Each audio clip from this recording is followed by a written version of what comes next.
अस्सलाम वालेकुम दोस्तों, आज की वीडियो में हम कुवैत की कुछ अहम तरीन खबरें जो हैं वो आप तमाम दोस्तों के साथ शेयर करने वाले हैं। तो अगर आप कुवैत में रहते हैं और कुवैत के हालात से बाखबर रहना चाहते हैं तो इस वीडियो को आप शुरू से लेकर आखिर तक जरूर देखें। दोस्तों वीडियो पसंद आए तो लाइक और शेयर जरूर करें। चलिए दोस्तों भी बढ़ते हैं अपडेट की तरफ। दोस्तों पहली खबर यह है कि कुवैत वजारत दाखिला यानी कि MOI ने इतवार को कहा है कि उसने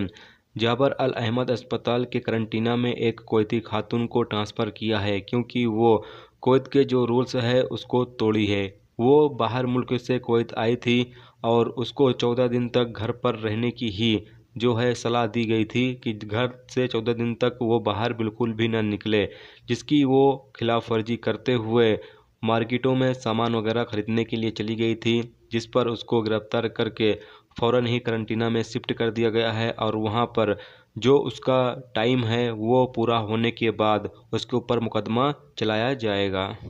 दोस्तों अगली खबर यह है कि कुवैत साइबर क्राइम डिपार्टमेंट ने उन तमाम लोगों पर नज़र रख रहा है जो होम करंटीना में मौजूद हैं और एक कुवैती खातून जिसके बारे में अभी मैंने आपको बताया कि पाया गया कि वो होम करंटीना को तोड़कर और कोऑपरेटिव सोसाइटी में सामान खरीदने के लिए निकल गई थी, जिसे गिरफ्तार करके फ़ौरन ही करंटीना में शिफ्ट कर दिया गया है। दोस्तों अगली खबर यह है कि कुवैत के फरवानिया इलाके में जो टीमें हैं यानी मिनिस्ट्री ऑफ हेल्थ की जो टीमें हैं उन्होंने जो मौजूद फरवानिया के इलाके में गैर मुल्की वर्कर हैं उन तमाम लोगों का जो है वो कोरोना टेस्ट कर रही है। दोस्तों अगली खबर यह है कि कुवैत में मिस्र और बांग्लादेश के वजारत दाखिला यानी कि विदेश मंत्रालय ने खिलाफ वर्जी करने वाले जिन लोगों का काम हो चुका है उनमें से उनकी उम्रें और उनमें कितने बच्चे, कितने औरतें और कितने प्रेग्नेंट औरतें हैं,